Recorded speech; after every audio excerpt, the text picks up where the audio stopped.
अस्सलाम वालेकुम स्टूडेंट्स। आज हमारा न्यू टॉपिक है बीट्स। बीट्स का जो टॉपिक है तो ये टोटली रिलेटेड है साउंड वेव्स के साथ। यहाँ पर हम दो कंसेप्ट को यूज़ करेंगे, एक इंटरफेरेंस का कंसेप्ट और दूसरा साउंड वेव्स का। क्वेश्चन ये जनरेट होता है यहाँ पर कि साउंड वेव्स किस वक्त प्रोड्यूस होती हैं। हमने वेव्स को डिस्कस किया था लेकिन साउंड वेव्स के बारे में हमने कुछ डिस्कस नहीं किया था। तो साउंड वेव्स क्या है? जब कोई भी बॉडी वाइब्रेट करती है उसकी वाइब्रेशंस की वजह से जो सेंसेशंस ऑफ हियरिंग होती है तो वो हमारे पास साउंड वेव्स, साउंड जो हमारे कानों तक पहुंचता है वो एक वेव की फॉर्म में पहुंचता है। तो यहाँ पर हम ऐसे डिस्कस करेंगे साउंड वेव्स के लिए कि there are three kinds of vibrating bodies. तो सबसे पहले हम ऐसे कहेंगे कि किस वक्त तीन काइंड ऑफ वाइब्रेटिंग बॉडीज हैं। सबसे फर्स्ट वन जो वाइब्रेटिंग बॉडीज है तो उसके लिए हम ये बोलेंगे कि vibrating string.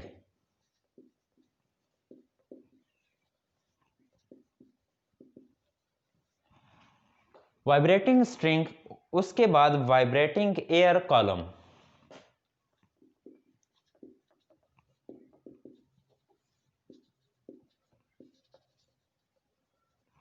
And third one vibrating surface.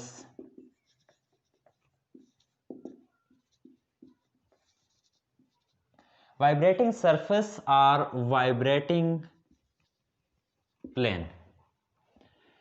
अब हम वाइब्रेटिंग स्ट्रिंग की एग्जांपल लें तो जो गिटार होती है तो उसके ऊपर डिफरेंट स्ट्रिंग लगी होती हैं, एक बारीक सी तार, उसको हम वाइब्रेट करते हैं तो उसकी वाइब्रेशंस की वजह से वहाँ पर क्या होती है, साउंड वेव्स जनरेट होती है। तो इसकी हम एग्जांपल लेंगे कि vibrating string. Vibrating air column की कौन सी एग्जांपल है? वाइब्रेटिंग एयर कॉलम में हम फ्लूइड्स जैसे हम बांसुरी कहते हैं तो उसमें भी क्या होता है, वाइब्रेटिंग एयर कॉलम, तो वहां पर भी साउंड प्रोड्यूस होता है। थर्ड वन वाइब्रेटिंग सरफेस और वाइब्रेटिंग प्लेन। अगर आप लोगों के पास कोई भी सरफेस है, लेट्स सपोज किसी मेटल की है, स्टील या किसी भी एलिमेंट की है, तो उसको आप लोग वाइब्रेट करवाएं तो वहां पर क्या होगी, साउंड प्रोड्यूस होगा। तो अब हमने ये डिस्कस कर लिया कि साउंड वेव कैसे प्रोड्यूस होता है। यहाँ पर हम डिस्कस करेंगे बीट्स क्या है। तो अब यहाँ पर हम बीट्स के कंसेप्ट की तरफ आते हैं कि what is mean by beat. अच्छा, इससे एक और चीज हम यहाँ पर डिस्कस करेंगे कि जब यहाँ पर ये बॉडी वाइब्रेट कर रही है तो डिफरेंट फ्रीक्वेंसी की वेव्स क्या होंगी, प्रोड्यूस होंगी। जब ये बॉडी वाइब्रेट कर रही है, लेट्स सपोज हम ये कहते हैं कि जब ये बॉडी वाइब्रेट कर रही थी तो यहाँ पर nu 1, nu 2, nu 3, nu 4 up to so on. अगर हम ये कंडीशंस, जैसे बॉडी की वाइब्रेशंस इंक्रीज होती जाएगी तो वहां पर उसकी फ्रीक्वेंसी भी इंक्रीज होती जाएगी। हम यहाँ पर ऐसी कंडीशंस अप्लाई करते हैं कि लेट्स सपोज जो बॉडी इनिशियली वाइब्रेट कर रही है तो उसकी फ्रीक्वेंसी कम है, बाद में फ्रीक्वेंसी ज़्यादा, आहिस्ता आहिस्ता उसकी फ्रीक्वेंसी ज़्यादा होती जा रही है। अब इस कंडीशंस को यहाँ पर मैथमेटिकली लिखेंगे तो मैथमेटिकली हम ऐसे लिख सकते हैं, nu 1 is less than nu 2 is less than nu 3 is less than nu 4 up to so on. जो सबसे कम फ्रीक्वेंसी है तो यहां पर हम देखेंगे सबसे कम फ्रीक्वेंसी कौन सी है, न्यू 1 सबसे कम फ्रीक्वेंसी है। जो सबसे कम फ्रीक्वेंसी होगी वो वाली फ्रीक्वेंसी यहां पर फंडामेंटल फ्रीक्वेंसी कहलाती है। जो सबसे कम फ्रीक्वेंसी होगी उसको हम फंडामेंटल फ्रीक्वेंसी बोलेंगे। और इसके बाद जो फ्रीक्वेंसी इंक्रीज होती जाएगी तो इसे हम बोलेंगे कि ये कौन सी है, ओवरटोन फ्रीक्वेंसी, या nu 2 is first overtone, nu 3 second, nu 4 third up to so on. ये हमारे पास डिफरेंट फ्रीक्वेंसी होंगी।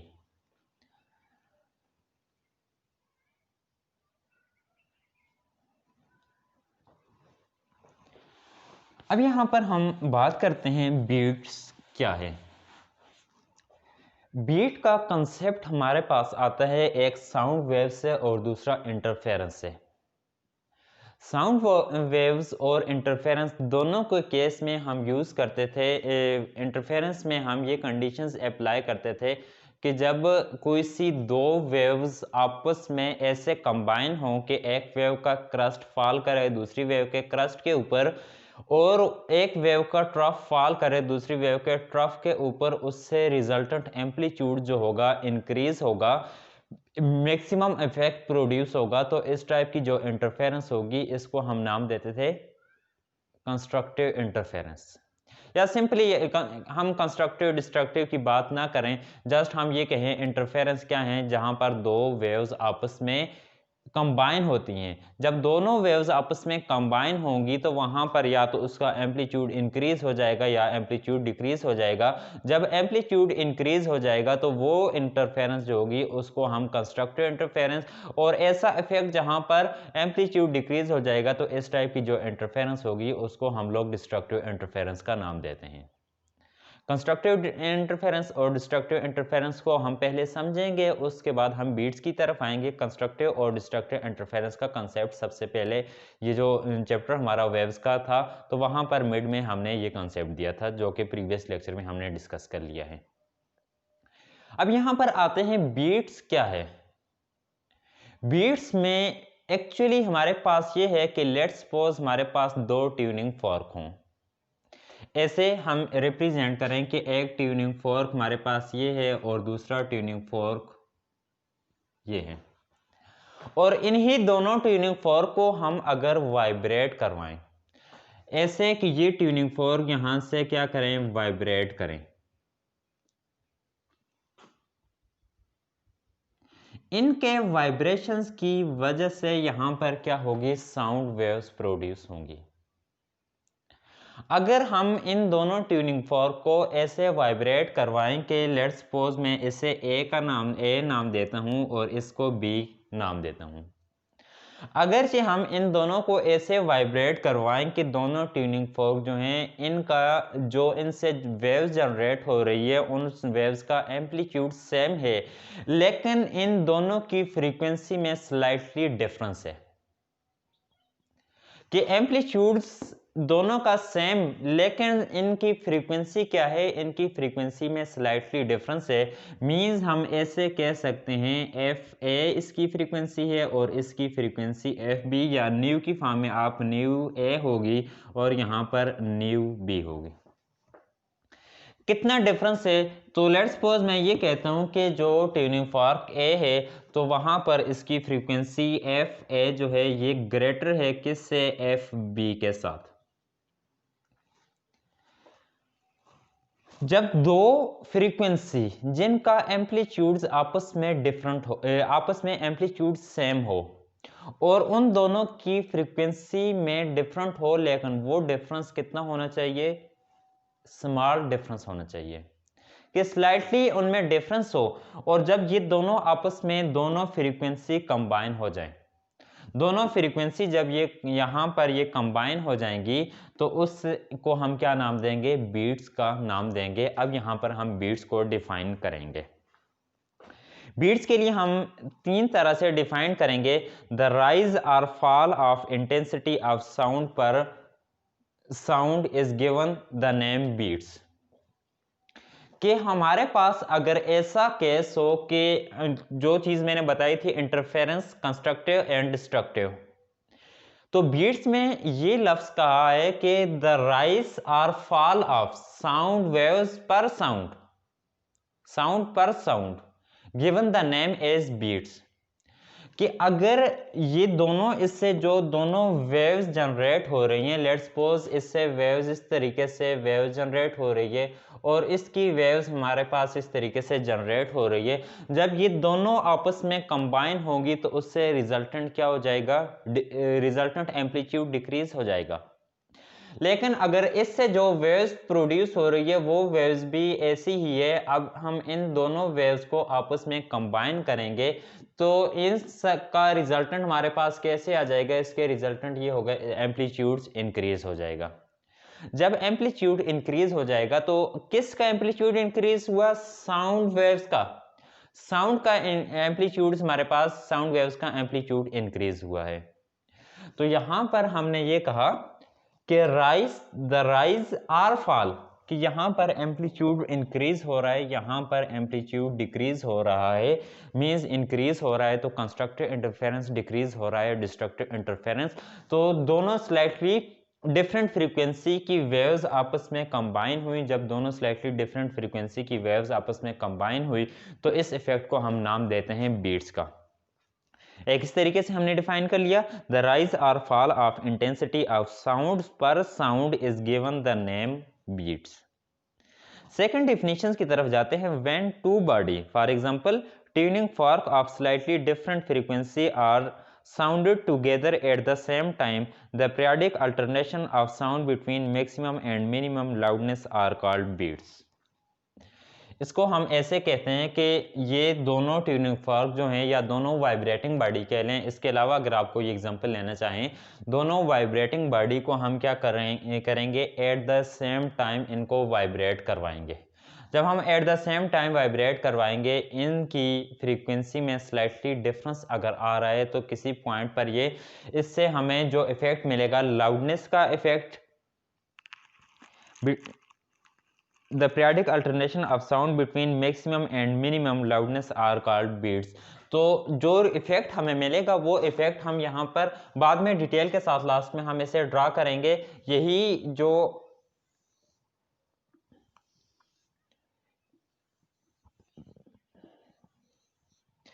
इसको हम डिटेल के साथ डिस्कस करेंगे। अगर आप लोगों ने ये ग्राफ डिस्कस ना किया, पेपर में नहीं बनाया, आपको कोई नंबर भी मीन्स के आपका जो बीट्स का कंसेप्ट होगा जितने भी आप लिख लें, अगर ये ग्राफ को डिस्कस ना करें तो ये क्लियर नहीं होगा।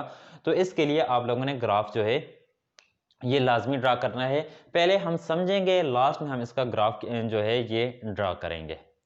तो सेकंड जो डेफिनेशंस मैंने की है तो वहां पर मैंने ये कहा है कि मैक्सिमम और मिनिमम लाउडनेस। तो यहां पर जो लाउडनेस होगी तो ये वाली लाउडनेस कौन सी होगी, मैक्सिमम, और ये वो पॉइंट है कि जहां पर लाउडनेस मिनिमम लाउडनेस होगी। तो इसको भी हम किसका नाम देंगे, बीट्स का नाम देंगे। अगेन हम इससे थर्ड एक और तरीके से इसे डिफाइन करते हैं। तो वहां पर हम ऐसे कहेंगे, the periodic alternation in the intensity of sound waves when two waves of slightly different frequencies superpositions each other in a region is known as beats. सबसे easy definition ये है, when two waves of slightly different frequency superposed at a certain region, that effect known as beats. तो इसे हम क्या बोलेंगे, beats का। अब हम यहाँ पर एक साउंड की एग्जांपल लेंगे। साउंड की एग्जांपल लेकर उसको हम मैथमेटिकल फॉर्म इसकी यहाँ पर डिस्कस करेंगे।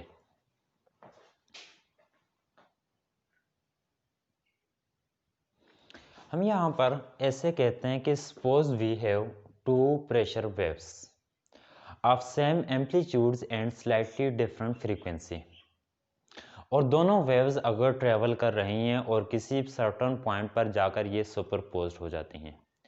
पहले हम इन दोनों वेव्स के लिए ये कहेंगे कि जो वेव्स हमारे पास फर्स्ट है उसके लिए हम ऐसे कहेंगे प्रेशर साउंड वेव्स है, प्रेशर साउंड वेव्स। तो हम ऐसे कहेंगे कि del P1 is equal to, ये वाली वेव्स हमारे पास इक्वल है, ये टाइम डिपेंडेंट अगर लें, time dependent is equal to del P sin omega t, del Pm sin omega, del Pm sin omega 1t। और दूसरी वेव जो है उसको हम ये कहते हैं del P2t is equal to del Pm sin omega 2t। इसको हम इक्वेशंस 1 का नाम देते हैं और ये हमारे पास इक्वेशंस 2। हम ऐसे कहते हैं कि ये दोनों हमारे पास प्रेशर वेव्स हैं, sound pressure waves.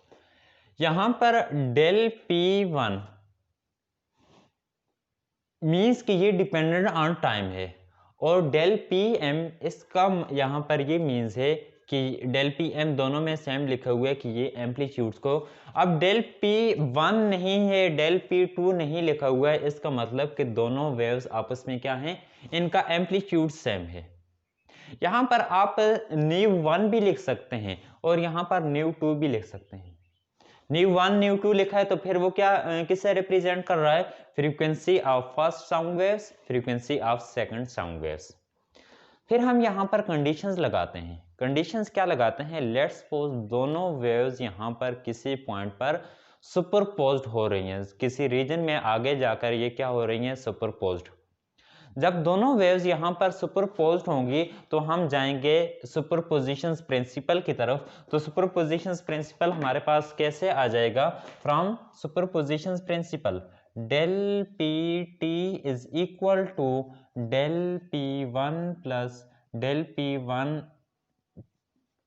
T plus del p two t. Now putting the value from equations 1 and 2, then del p t is equal to del p m from equations 1 del p m sin omega 1 t plus del p m sin omega 2 t. As del p m is same, are common, del p t is equal to, so we take del p m. Now sin omega 1 t plus sin omega 2 t, giving name equations 3. अब यहाँ पर हम try using trigonometric identity, क्या था, sine alpha plus sign beta. If sine omega omega 1 t appear as alpha and omega 2 t appear as beta, then it is equal to sin alpha plus sin beta 2 sin alpha plus beta divided by 2 into cos alpha minus beta divided by 2. According to this identity, equation 3 become as del p t is equal to del p m 2 sin alpha plus beta omega 1 t plus omega 2 t divided by 2 into cos alpha minus beta omega 1 t minus omega 2 t divided by 2. Now these equations can be written as del p t is equal to 2 del p m cos omega 1 t minus omega 2 t divided by 2 into sin omega 1 t plus omega 2 t divided by 2. Here the term sin omega 1 t plus omega 2 t divided by 2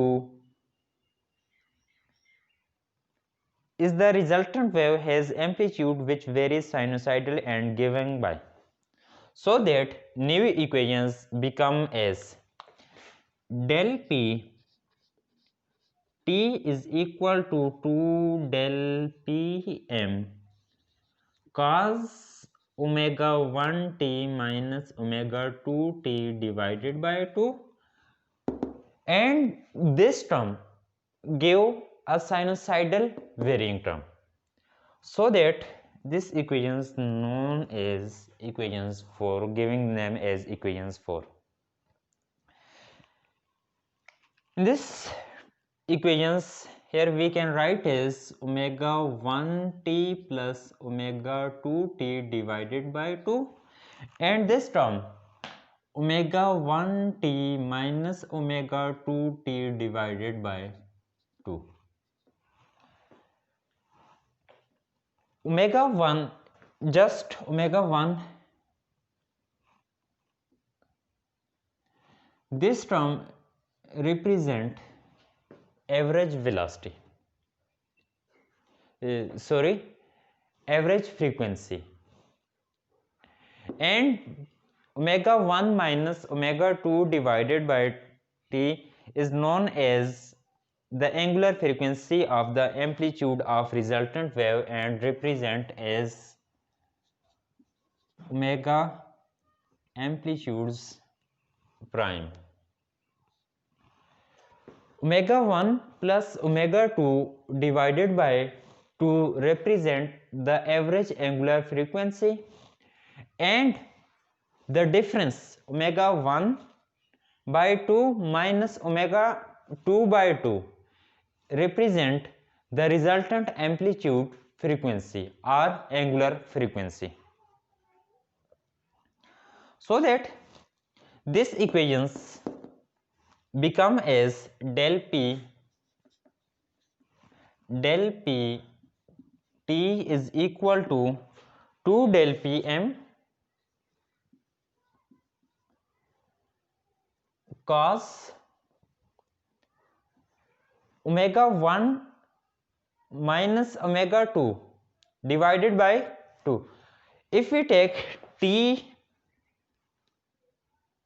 is common and here t is common, then this term omega 1 minus omega 2 divided by 2 is average angular frequency, and sine omega 1, this term omega resultant amplitudes time t into sine average, because omega 1 plus omega 2 divided by 2 is average frequency, average angular frequency, into t. This equations giving name is equations 5. The variations in amplitude of resultant wave causes a change in intensity of the sound. This gave rise of soft and loud sound, which called beats. These equations give soft and loud sound, which is known as beats. Equations 5 is equations of beats.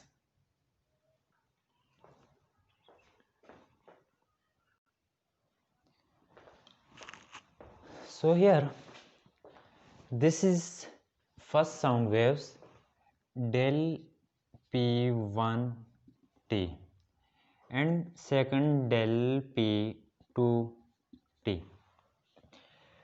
When both sound waves are superposed or interfere at a certain point, we get this pattern del pt. Here we can hear the soft and loud sound.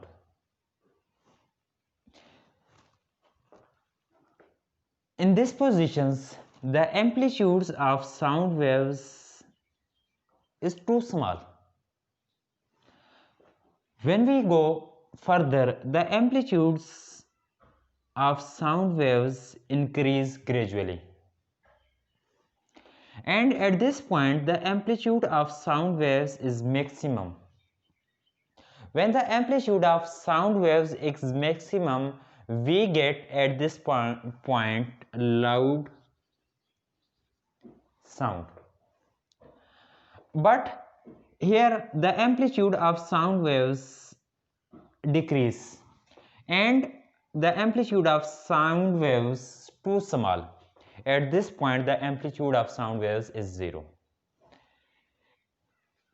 In complete cycle, from point A to point B is one complete cycle, and in one complete cycle there is two beats, beat 1, beat 2, and in second beat the same effect, soft sound, loud sound. That point where the amplitude of sound is too small is known as soft sound, and amplitude of sound is high is known as loud sound. This effect, when two waves are superposed and these two waves of slightly different frequency are superposed to each other, we get this effect, soft and loud sound is known as beats. And in one cycle there is two beats, so that we can write as the frequency of beat is equal to twice of amplitude frequency, twice of amplitude frequency. So we write as the value of amplitudes. Now beats is equal to 2 omega 1 minus omega 2 divided by 2. Here 2 is cancelled. Now beat is equal to omega 1 minus omega 2, giving name as equation 6. So the angular frequency is related to the frequency nu by, which is angular frequency nu omega is equal to, can be written as 2 pi f, or omega is equal to 2 pi nu. Now this equations can be written as 2 pi